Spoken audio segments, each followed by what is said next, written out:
gente ter esses comentários é importante, né? Esses dias eu conversava aí com um irmãozinho da igreja aí lá do meu PG, e ele falou: pastor, já estou fazendo as anotações aqui, porque eu vou fazer um trabalho missionário, se precisar já está aqui, ó, já prontinho para me pregar lá e etc. É isso mesmo, né?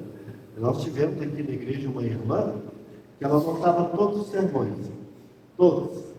E aí ela foi passar as pernas no interior, chegou lá, chamou para pregar, já pegou a agendinha com os meus sermões, vai, tá cheio aqui, ó, e já pregou os sermões. Olha que coisa, né? Oportunidade boa. Mesmo pode acontecer com você também. Então, anote, é importante o nosso crescimento. Vamos continuar aí no Sermão do Monte. Vamos pegar aí Mateus 5. Hoje o tema é o verso 27 ao 30.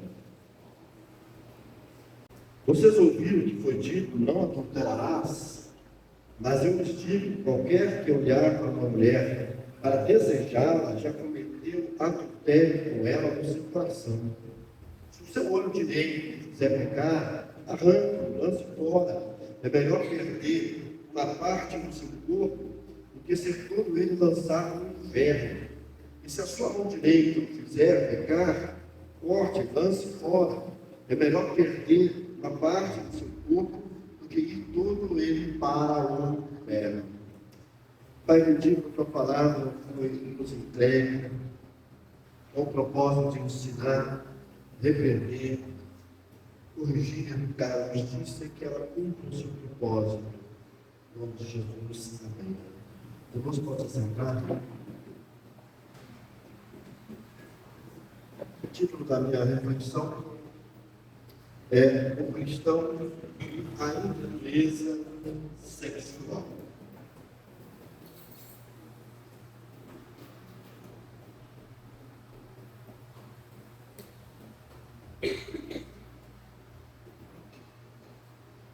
O cristão e a impureza sexual. Meu objetivo é mostrar que a impureza sexual, ela destrói a nossa vida espiritual, ela destrói a nossa vida interior, ela destrói a nossa vida familiar e ela destrói a nossa vida social.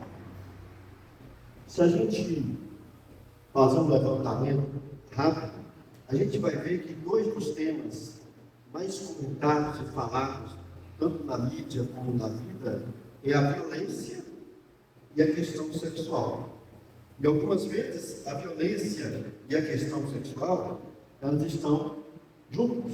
Vemos isso nos casos de feminicídio, vemos isso nos casos de estupro, né? Então Jesus, ele focou grande parte, a maior parte, ele foca no problema da hostilidade e da ira. Jesus está convencido de que se eu resolver o problema da ira, eu vou diminuir a violência no mundo. Mas agora Jesus vai trabalhar a questão da impureza. E é interessante, porque nas bem-aventuranças, a gente vai observar isso, Jesus vai, na sétima bem-aventurança, ele vai focar na bem-aventurança, que são bem-aventurados pacificadores. Porque se a gente pegar as bem-aventuranças, ela é o resumo de todo o Sermão do Monte. Então, na sétima bem-aventurança, ele fala bem-aventurados pacificadores. E isso está correlacionado ao problema da ira. Em vez de ficar irado, em vez de agir com violência, seja um pacificador, um promotor da paz. Mas na sexta bem-aventurança, Jesus foca na questão da pureza. Bem-aventurado os puros do coração. Se no texto anterior Jesus amplia a sétima bem-aventurança, aprofundando o tema da ira e mostrando que a gente deveria, em vez de ficar irado, ser pacificador, agora nesse texto que lemos, Jesus amplia a questão da pureza do coração. Só que agora ele vai partir do aspecto negativo. Ele vai falar da impureza do coração. O problema dos rabinos é que eles estavam muito preocupados com o adultério enquanto comportamento físico. Deitar com uma mulher ou deitar com um homem. E parece que eles não valorizaram muito o aspecto que nós poderíamos chamar de adultério do coração. É quando o coração está adulterando, embora ainda não se consumou fisicamente. Então Jesus está preocupado aqui com esse adultério do coração, com essa impureza que invade nossos corações. Assim como para uma pessoa matar alguém, ela precisa pensar, elaborar. Da mesma forma, para adulterar com alguém, ela precisa antes pensar e elaborar. Então Jesus está trazendo a ética para o nível interior. Jesus está dizendo assim: a ética que eu apresento para vocês, ela é uma ética interior, ela é mais importante, porque se você resolve o problema interior, você resolve o problema exterior. Não adianta resolver o comportamento se nós não resolvermos a dimensão da mente. Isso foi bem colocado quando eu falei do anel de Jesus. Lembra do diálogo de Sócrates com Glauco? No anel de Jesus, enquanto está todo mundo me vendo, eu sou santo. Mas quando ninguém está me vendo, eu adultero, eu mato, eu roubo, eu falo mal das pessoas. Então o que Jesus está querendo dizer é o seguinte: para viver o cristianismo, é necessário viver na dimensão do interior e do coração. É isso que ele vai colocar aqui, nesse aspecto que ele vai falar do adultério. E a minha questão aqui, para a gente trabalhar, é por que é tão difícil manter a pureza sexual? Provavelmente, depois do mandamento amar o próximo como a si mesmo, a virtude da pureza sexual seja a mais impopular das virtudes, a coisa mais difícil de ser praticada. E Jesus vai focar exatamente nesse versículo. Mas por que é tão difícil ser puro sexual? Por que é tão difícil, beleza? Essa é a minha pergunta para a gente debater aqui hoje, estudar hoje. A primeira resposta é: porque temos uma natureza humana caída. Por que é tão difícil manter a pureza sexual? Porque temos uma natureza humana caída. E é interessante porque alguns estudiosos têm debatido se o ser humano nasce, se ele é geneticamente polígamo. Polígamo vem de poligamia, relacionamento sexual com vários parceiros, seja homem com várias mulheres, mulheres com vários homens, assim por diante. Então, alguns estudiosos têm debatido: será que o ser humano nasce polígamo, com essa tendência para a poligamia? Será que o homem nasce com essa tendência para ter várias mulheres, e por isso é tão difícil a castidade, a continência sexual, a pudicícia? Será que é tão difícil porque nós nascemos e somos geneticamente condicionados a ser polígamos? Uma professora de genética interessante, Ivana Cruz, professora de genética evolutiva da Universidade Federal de Santa Catarina, de Santa Maria, vai dizer que não, o ser humano não nasce geneticamente polígamo. Ela diz que, embora podemos identificar essa tendência genética nos animais, não necessariamente ela existe nos homens.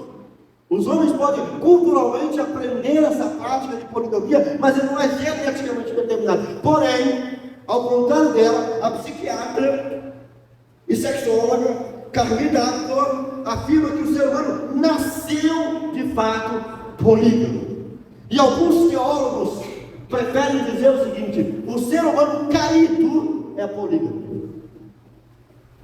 Ou seja, o ser humano depois da queda, ele é polígamo. Faz todo sentido, porque se nós olharmos para o capítulo 4 de Gênesis, ali já começa a poligamia, enquanto realidade existencial e familiar. Lameque foi o primeiro, ele vai escolher duas mulheres, Ada, temos uma Ada aí, né? A filha do livro. Ele vai escolher Ada como esposa e uma outra Zilá, se quem fala a memória. E ele escolhe essas duas mulheres para viver com ele. É o primeiro caso de poligamia no Antigo Testamento. Eu citei esse caso semana passada falando da ira. Quando Lameque chamou as duas mulheres, eu vou conversar.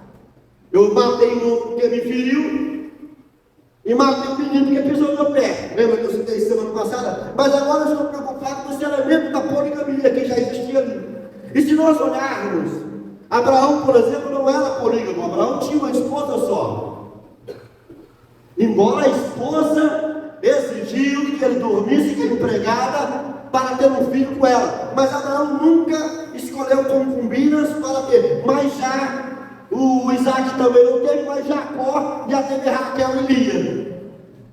Além de pegar as empregadas da Raquel e pegar as empregadas de Lia. Ou seja, foi uma harém na casa do Jacó. Mas o Isaac foi Rebeca. Claro que depois a tendência daquela época foi uma tendência poligamia. E quando nós entramos para o Antigo Testamento, nós vamos ver que a prática da poligamia, ela era normal. Davi tinha muitas mulheres. Não é verdade? Inclusive um dos filhos dele chegou a dormir com uma das suas concubinas. Salomão teve várias mulheres. Nós vamos hoje para a África e alguns países da Ásia são liberados homens ter várias mulheres, legalmente, casados com ela. Mas parece que o ser humano tem uma tendência, porque mesmo numa cultura como a nossa, que prega a monogamia, os casos extraconjugal são cada vez mais, estão cada vez mais visíveis.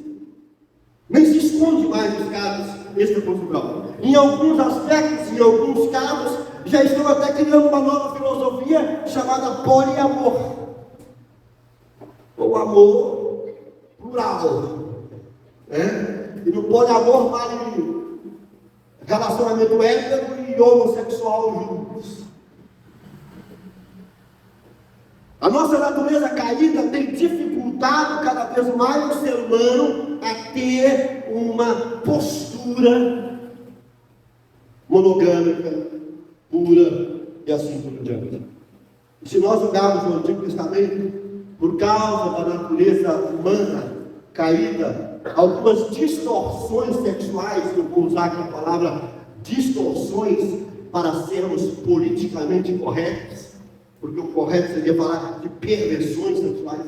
Mas o Antigo Testamento narra algumas distorções sexuais, como o próprio homossexualismo, que inclusive em Romanos 1:27, o homossexualismo é chamado de perversão. Não sou eu que estou dizendo, é a Bíblia, está lá. Está claro, da mesma forma, os homens também abandonaram as relações naturais com as mulheres e se inflamaram de paixão uns pelos outros. Começaram a cometer atos indecentes, homens com homens, e receberem em si mesmo um castigo merecido pela sua, coloquei em vermelho aqui para mim, a sua perversão. A Bíblia chama a homossexualidade. Não sou eu, quem está me ouvindo aqui na gravação. E aumenta-se o caso hoje cada vez mais de liberdade sexual, de libertinagem. O número de cristãos evangélicos que estão assumindo a homossexualidade é assustador. Mas a Bíblia é clara. É uma distorção sexual. Não é o padrão de Deus. A Bíblia deixa clara, falei isso ontem na palestra para os casais, que o princípio do gênero deixará homem, o seu pai, sua mãe, e apegar-se-á a sua mulher. Não deixará o homem, sua mãe e apegar-se-á a um outro homem, ou deixará seu pai e apegar-se-á a uma outra mulher. É uma coisa que não dá para a gente entender. Quando você vai para a cultura grega, os famosos pederastas, você pega Alexandre o Grande, o imperador que foi discipulado, mergulhado pelo um dos maiores filósofos de todos os tempos, Aristóteles, era homossexual. 14 dos imperadores romanos eram homossexuais, Paulo convivia nesse ambiente onde a homossexualidade era extremamente exacerbada, e por isso Paulo vai falar da homossexualidade em Romanos 1 e em 1 Coríntios. Mas um outro aspecto dessa perversão sexual que aconteceu no Antigo Testamento e que está de volta na sociedade contemporânea é a zoofilia, ou também chamado de bestialidade, que é relacionamentos sexuais com animais. Se nós olharmos no Antigo Testamento, em Êxodo 22:19, todo aquele que tiver relações sexuais com o animal terá que ser executado. Em Levítico 18:23, não tenha relações sexuais com o animal, contaminando-se com ele. Mulher nenhuma se porá diante do animal para juntar-se a ele. É depravação. Levítico 20, 15 a 16. Se um homem tiver relações sexuais com um animal, terá que ser executado, e vocês matarão também o animal. Se uma mulher se aproximar de algum animal para juntar-se com ele, vocês matarão a mulher e o animal. Ambos terão que ser executados, pois merecem a morte. Em Deuteronômio 27, 21 diz: maldito quem tiver relações sexuais com o animal. E o povo todo dirá: amém. A prática da zoofilia, zoofim de animal mesmo, filia é amor no grego, bestialidade em latim, vem de besta, animal também.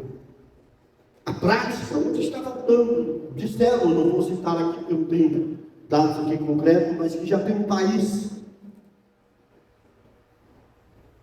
que já está legalizando casamentos com animais. Casar com cachorro. É uma realidade que nós estamos percebendo. Por que é tão difícil a gente manter a pureza sexual por causa da nossa natureza humana caída? Parece que a nossa tendência está cada vez mais descontrolada. A nossa libido, usando a linguagem de Freud, nossa energia sexual está descontrolada. A gente não consegue mais ter castidade, ter continência.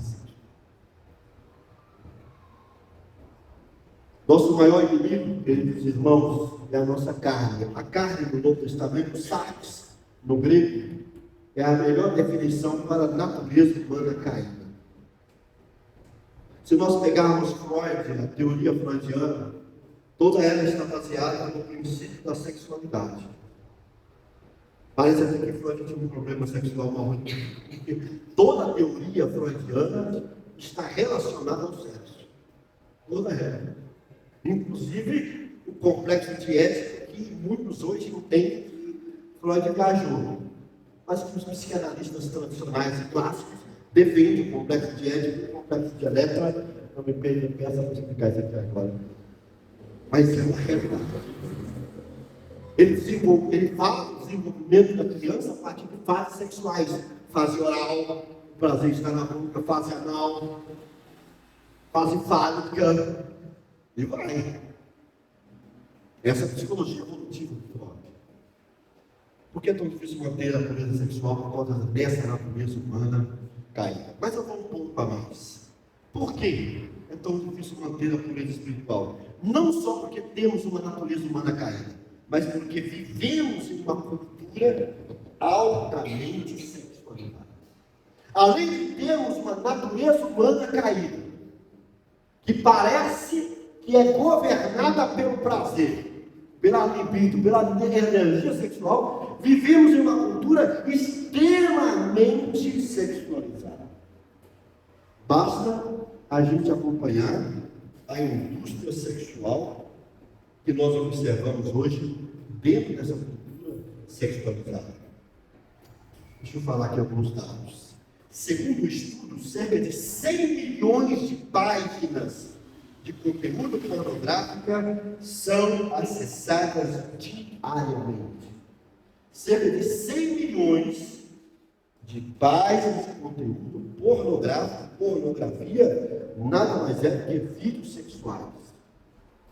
Fotos sexuais são acessadas diariamente. No Brasil, há 22 milhões de pessoas assumem consumir pornografia. 76% desses 22 milhões são homens, 24% dessas pessoas que consomem pornografia são mulheres consumindo, e cresce o índice de mulheres consumindo pornografia. A maior parte das pessoas que consomem são jovens, 58% têm menos de 35 anos de idade que consomem pornografia. De classe média alta, 49% pertence à classe B e está em algum tipo de relacionamento sério. 69% das pessoas que acessam a pornografia são casados ou estão namorando.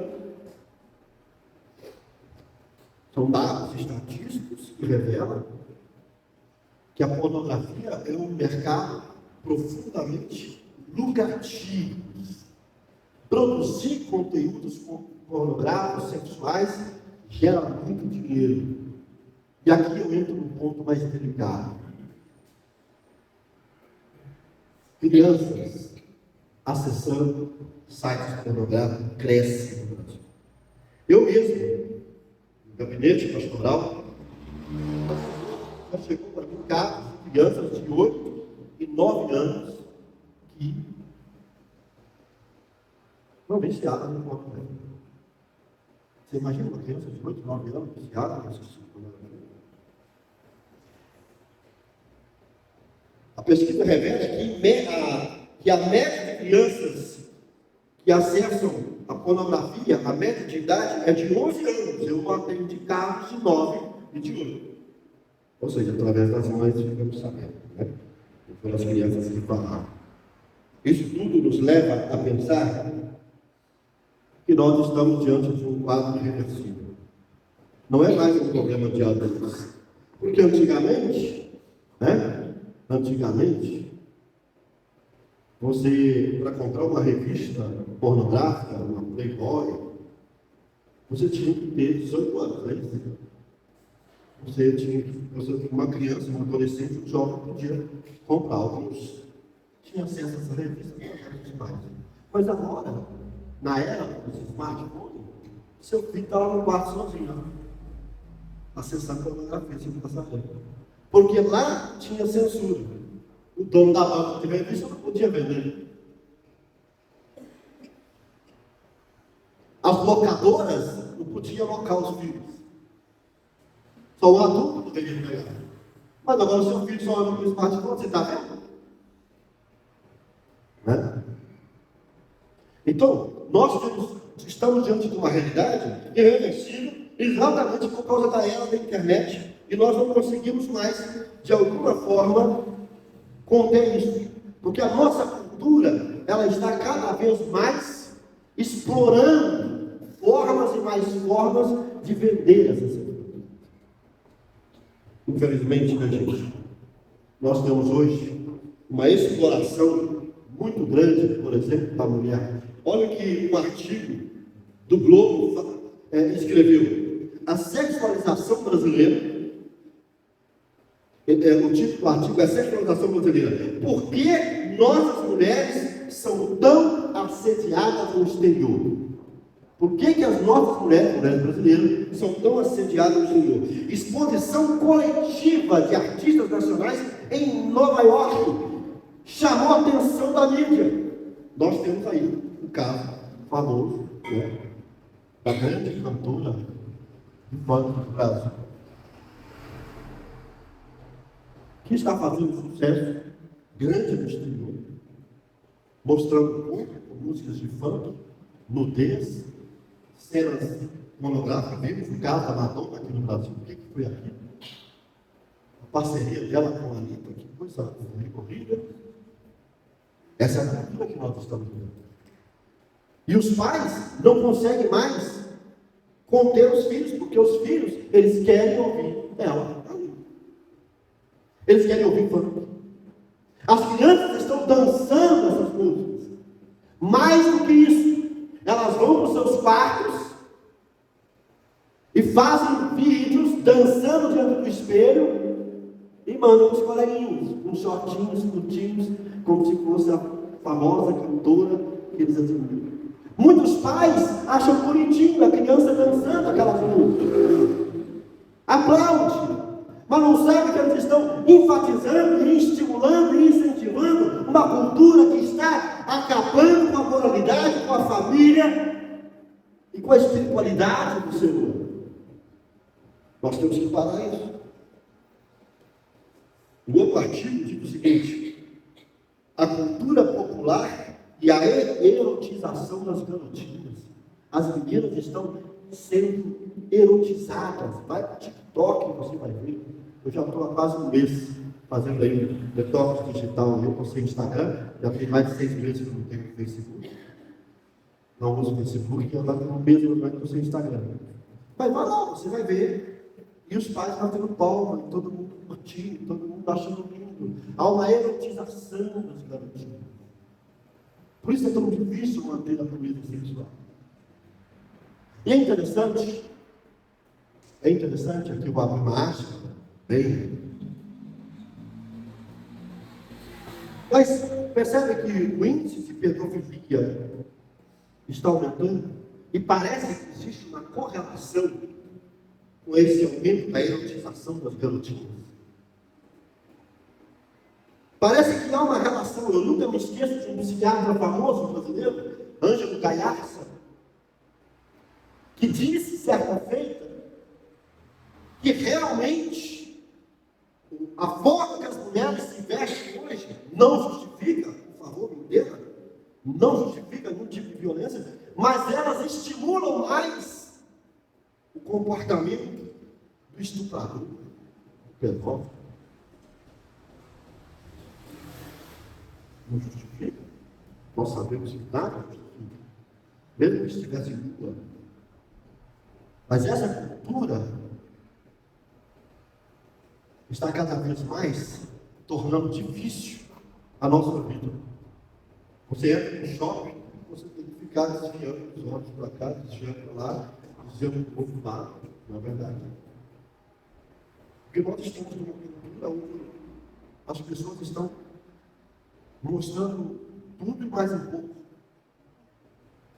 Como que nós vamos lidar com isso? Como que nós vamos vencer isso? E o pior, chegou na igreja. Nós estamos reproduzindo esse comportamento da igreja. Porque também dentro da igreja, nós não estamos mais preocupados com as nossas roupas, com a decência. Muitos crentes entram na igreja e saem pior. Por causa do comportamento das roupas. É uma realidade que nós temos que pensar, queridos irmãos, se nós quisermos de fato vencer. Eu vou para o último ponto, daí vou trabalhar um pouco mais no meu texto. Por que manter a pureza sexual? Por causa da nossa natureza caída. Por que é tão difícil a nossa natureza caída? Por que é tão difícil manter a pureza sexual? Por causa da nossa cultura de sexualidade. Mas em terceiro lugar, porque a autodisciplina sexual é muito difícil. Por que é difícil manter a pureza sexual? Porque a autodisciplina sexual é muito difícil. E aqui, Jesus começa mexendo com um aspecto tão simples. Ele vai dizer assim: vocês ouviram que foi dito, não adulterarás, mas eu lhes digo, qualquer que olhar para a mulher, para desejá-la, já cometeu adultério no seu coração. Aqui Jesus já começa dizendo, você tem que parar o processo nos olhos. Com certeza Jesus estava pensando aqui nos homens. O problema não é o adultério físico, é o adultério do coração. Então você tem que controlar os seus olhos. E controlar os olhos não é fácil, querido. Billy Graham, nos seus grandes sermões, disse que olhar uma vez é inevitável. Eu vou olhar. Mas olhar duas vezes é inevitável. Olhar fixamente, intencionalmente, é evitável. Mas nós não queremos controlar nossos olhos. Olha o que diz lá em Jó, capítulo 31, querido. Deixa eu ler para vocês aqui. Olha o que diz Jó 31. Fiz acordo com os meus olhos de não olhar com cobiça para as moças. Quem disse isso, igreja? Jó. Quem era Jó? Capítulo 1. Homem íntegro, temente, se desviava do mal. Quem falou que Jó era homem íntegro, temente, se desviava do mal? Foi a esposa dele? Foram os amigos dele? Foi Deus. Esse camarada que Deus disse que era íntegro, reto, temente, se desviava do mal, se preocupava com a santidade dos filhos, esse camarada teve que fazer aliança com os olhos. E você, que nunca teve um testemunho desse de pai, e você, e nós, Se Jó precisava fazer um acordo com os olhos, uma aliança com os olhos, se Jó estava preocupado em não olhar para as moças, para as donzelas, em conter o seu olhar, imagine eu e você. E Jesus está dizendo isso aqui: se vocês não melhorarem os olhos, vocês vão pecar. Qual foi a desgraça que acabou com todo o reinado de Davi? Os olhos. Era tempo dos reis ir para a guerra, era momento dos reis guerrearem, e o Davi decidiu dormir até tarde, dar uma cochilada a mais, desligar o despertador, dar uma volta no palácio, curtir a paisagem, e ele dá de cara com a mulher tomando banho. Primeiro ele olha, poderia ter olhado e falou: vou dormir mais um pouco, que é melhor, deixa eu pegar meu cavalo que eu vou para a guerra. Ele continua olhando intencionalmente, fixamente. E qual foi o segundo passo? Curiosidade: quem é ela? Qual foi o terceiro passo? Manda chamá-la. Qual foi o quarto passo? Provavelmente ele deve ter perguntado para ela, o texto fala, saber se ela era casada, e ela era casada. Qual foi o quinto passo? Dormir com ela. Qual foi o sexto passo? Ela engravidou. Qual foi o sétimo passo? Tomou um jeito do Urias, seu pai, sem seu pai, não descobrir que o pai era outro. Deu errado. Qual foi o próximo passo? Matar Urias. Qual foi o próximo passo? Natã botou o dedo no nariz dele e falou com Silas assim: resultado. Quando nós nos preocupamos com os olhos, nós vamos pagar a conta lá na frente. Deixa eu falar uma coisa. O problema do olhar hoje, na nossa contemporaneidade, nessa cultura sexualizada, não é mais um problema só dos homens. As mulheres estão olhando muito, estão observando muito. É o fato.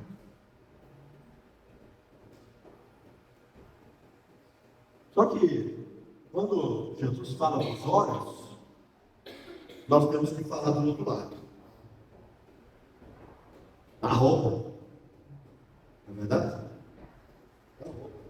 Você anda no shopping, aí você vê um pai e uma mãe com uma menininha, um adolescentezinho, com um shortinho, você fala: como é que a mãe e o pai olhou para aquilo e deixou sair de casa daquele jeito? As mulheres, como elas se vestem. Mas não fala de igreja.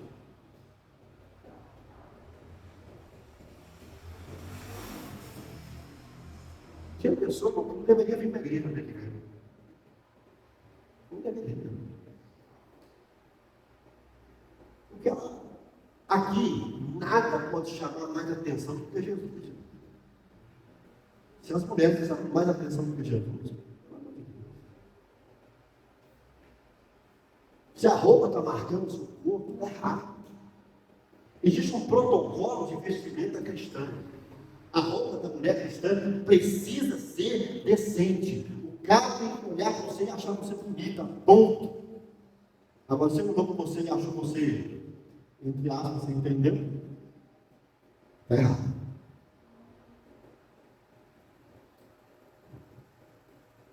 E as pessoas não gostam de se chamar a atenção. A pessoa vem para a igreja com uma roupa de academia, marcando todo o corpo.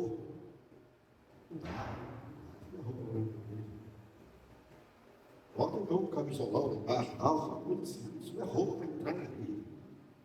Para ficar na igreja. O homem que vai estar sentado atrás de você vai ver. E se você vier para frente cantar, ministrar, pregar, pior ainda. Você está corrompendo alguma pessoa, levando ela ao pecado. Nós não podemos ficar falando do olhar do homem e esquecer isso. Decotes exagerados.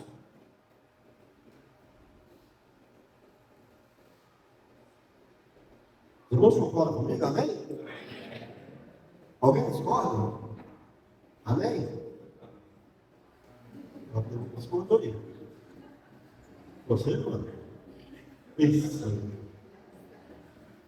Vou dar um desconto se for você. Você está acostumado a falar amém? O que acontece? Nós Nós temos que trabalhar isso aqui. Melhor as nossas coisas. Nós não tivemos casos na igreja de uma irmã que ia ministrar um louvor e estava com uma calça de academia. A Cristiane chegou para ela e falou: você vai ministrar com essa roupa? Ela falou assim: você quer ministrar no meu lugar? Não aceito o que ninguém fala.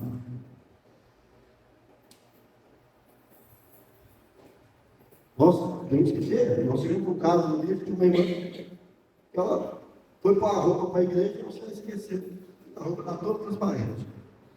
Totalmente transparente. Aí eu chamei a Cristiane e falei: o negócio é difícil. Fala com ela, e se ela for ministrar no grupo, vai ser pior.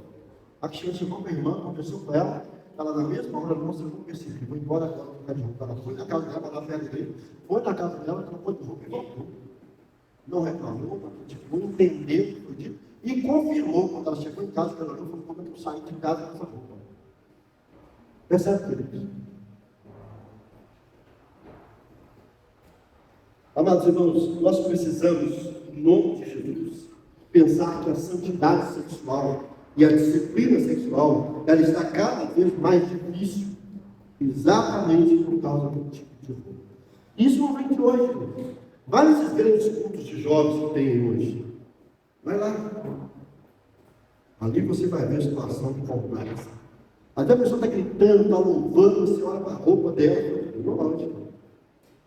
É só você ir nesses grandes cultos que nós temos ali, você vai ver.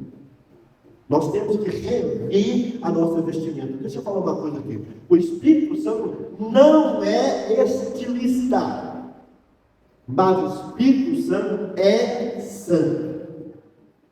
Por isso que Paulo, chegando de volta, diz que as mulheres têm que vestir com modéstia, com decência. Homens, vigiam seus olhos. Mulheres, melhorem as roupas. Pergunta o marido: está boa essa roupa? Isso vai. A mulher que está, a roupa está ruim, ele assim concordou, o problema está nele. Então eu pergunto para o Espírito Santo: Espírito Santo, eu vou glorificar o Senhor com a minha roupa? Temos que ter consciência. Agora, Jesus, ele preocupou tanto com essa questão sexual, que olha o que ele disse. Mas eu lhes digo: qualquer que olhar para uma mulher,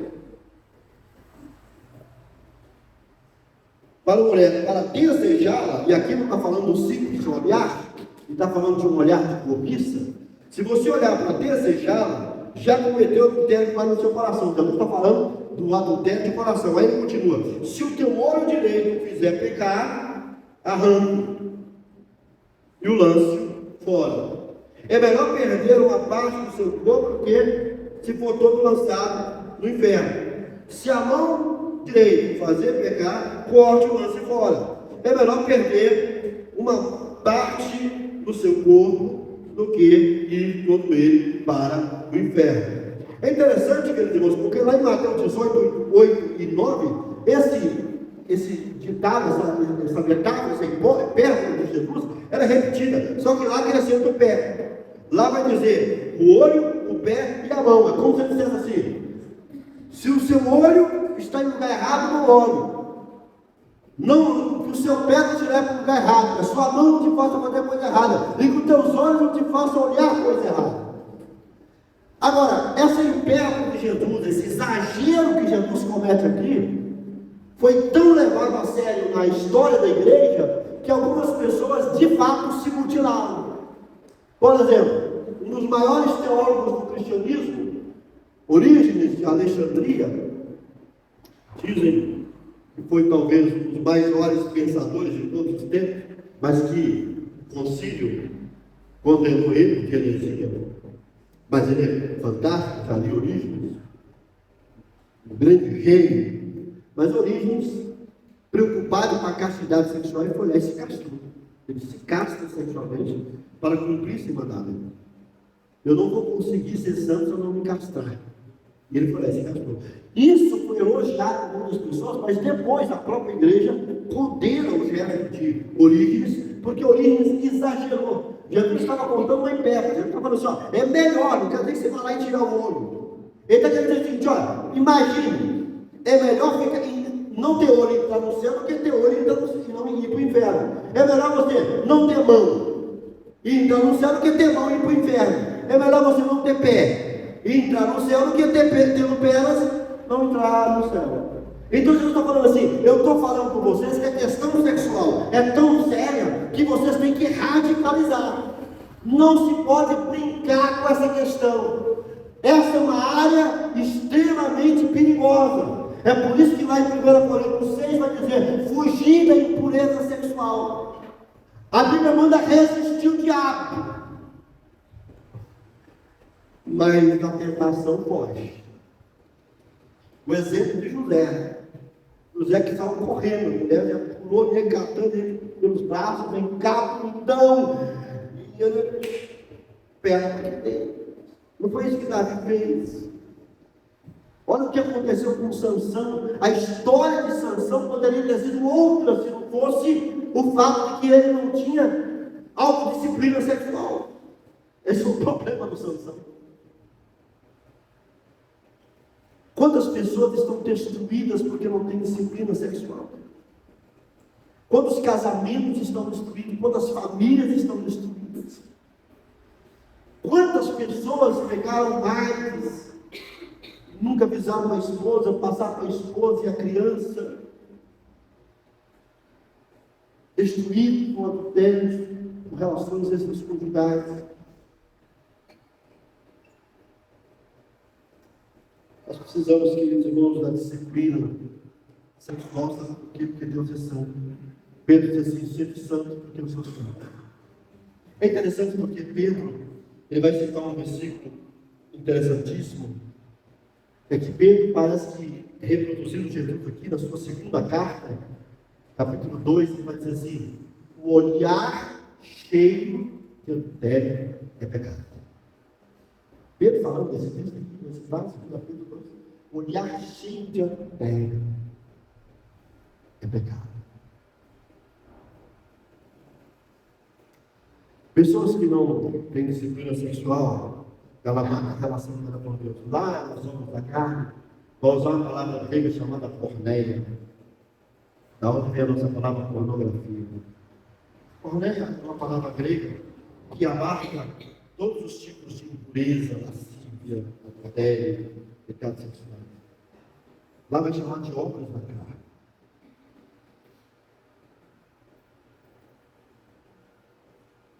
Se nós não estivermos dispostos a crucificar essa área da nossa vida, irmãos, você quer saber qual que é o calcanhar de Aquiles da igreja evangélica? Pornografia. O índice de evangélicos que acessam a pornografia é alto demais. É um caso que está sendo estudado, escrito por vários teólogos e psicólogos cristãos. É sério isso. Os casamentos cristãos estão caindo aqui. Quando eu não me controlo nessa área, eu destruo a minha relação com Deus, porque a impureza fere a comunhão com Deus. Mas destrói a minha vida interior. Porque as pessoas que são viciadas na pornografia, o que a gente poderia chamar de falsa intimidade, esse tipo de comportamento gera cisão na alma, conflitos interiores. As pessoas que são viciadas nesse tipo de coisa nunca estão bem com elas mesmas, nunca estão satisfeitas com elas mesmas. Geralmente são pessoas muito nervosas, infelizes, porque no fundo elas sabem que está errado. Como que essa pessoa vai fazer terapia se ela não consegue resolver o problema do pecado na alma dela? A não ser que o terapeuta vai dizer, isso é normal. Mas mesmo quando você diz para as pessoas que é normal, elas não vivem bem com elas mesmas, elas não têm paz no interior. Então, além de destruir a comunhão com Deus, a indisciplina sexual destrói a vida comigo mesmo e destrói meu casamento, destrói meu relacionamento, destrói relacionamentos sociais. Está provado, queridos irmãos, que o círculo do adultério, ele é pequenininho. O círculo do adultério é pequenininho. Geralmente você adultera com o melhor amigo, a melhor amiga, a amiga do marido, a amiga da esposa, amigo do marido, amigo da esposa, colega de trabalho. Hoje, as estatísticas mostram que um dos lugares com maior índice de traição é a academia. Lugar onde você está o tempo todo exacerbando o corpo físico, mostrando suas formas. E quantos escândalos existem? Nós tivemos agora recente um escândalo aí na mídia de uma jornalista que ficou com um outro jornalista que era casada com a amiga dela que era jornalista, e tudo dentro da mesma emissora. E a emissora dividiu, uns a favor, uns contra, e imagina que situação. Quando não há disciplina sexual, nós caímos, queridos irmãos, nesse risco terrível de destruir não só nossas vidas, mas nossas amizades. Quantas amizades foram destruídas? Quantos feminicídios aconteceram por conta de traição? Eu encerro aqui, irmãos, uma pequena história bíblica de 2 Samuel 13, 1 a 19. Caso de Amon e Tamar. Quem era Tamar? A irmã dele. Os dois eram filhos de Davi. Mas Tamar era muito bonita, muito atraente. E o Amon não estava aguentando mais olhar para a irmã. Que irmã bonita, que irmã maravilhosa. Aí um conselheiro do capeta chegou para ele e falou assim: pai, você não arma uma cilada e pega ela. Aí como? Pede o rei que ela venha fazer uma comida para você. Você finge que está doente, que está de braço aberto. Quando ela chegar, a comidinha, aí em vez de ela servir lá na sala, você manda ela no quarto. Quando chegar no carro, já agarra ela e faz isso. A ideia é boa. Cuidado com as ideias. E ele foi lá. E fez exatamente.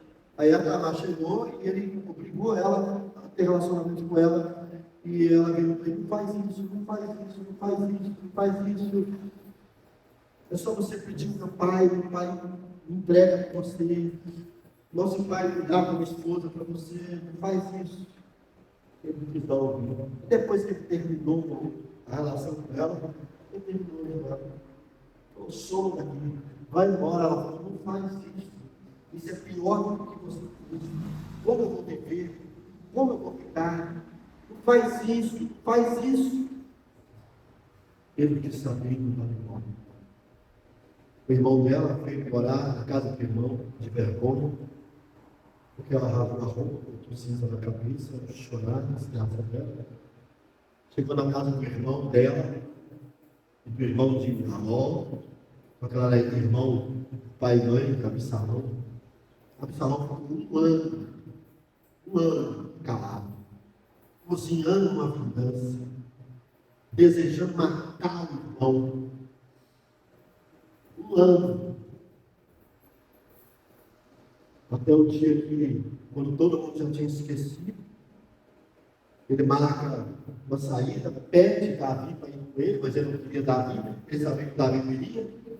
Era uma desculpa para o Amon ir. Davi: eu não posso ir. Então libera o Amon para ir comigo, com seus filhos. Por que você quer Amon? Davi desconfiou, tem uma coisa errada, mas liberou. Foi nessa cilada que ele marca Amon e vinga Tamar. Isso vai gerar um conflito terrível na família de Davi. Absalão foge, fica muito tempo fora, depois volta, mas Davi não aceita receber ele no palácio. Absalão arma para o reino de Davi, tenta provar o reino de Davi. Davi fica com medo de Absalão, Davi foge. Absalão chega a dormir com as concubinas de Davi. Tudo isso porque alguém teve disciplina sexual. Tudo isso porque alguém não se conteve. Jesus fala aqui, amigo sério: é melhor perder uma parte do seu corpo que ir todo ele para o inferno. Chegou a hora, igreja, da gente mexer nesse calcanhar de Aquiles. Nós temos que olhar para nós mesmos e se perguntar: esse é o meu problema? Eu preciso trabalhar isso. Você que é homem, você que é mulher, esse é o seu problema.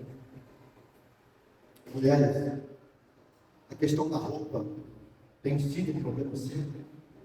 As roupas têm, de certa forma, seduzido pessoas até dentro da igreja. E gosta a gente mexer nesse ponto.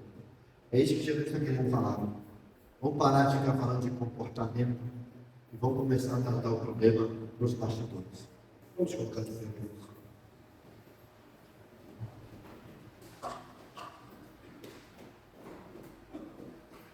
Feche meus olhos.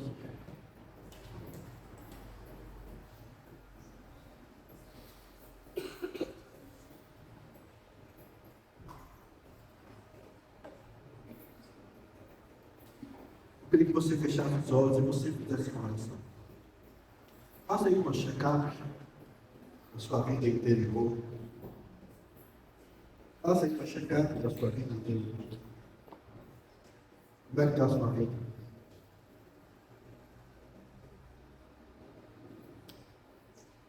Só você e Deus. Só você e Deus.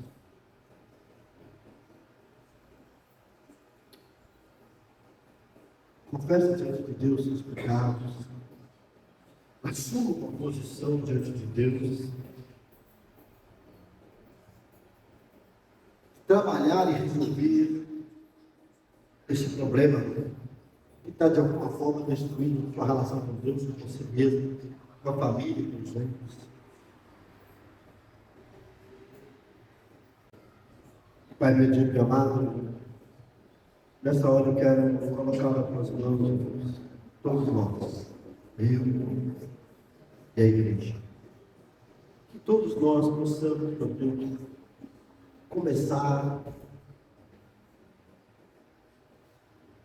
a trabalhar mais a nossa vida, a investir na nossa vida.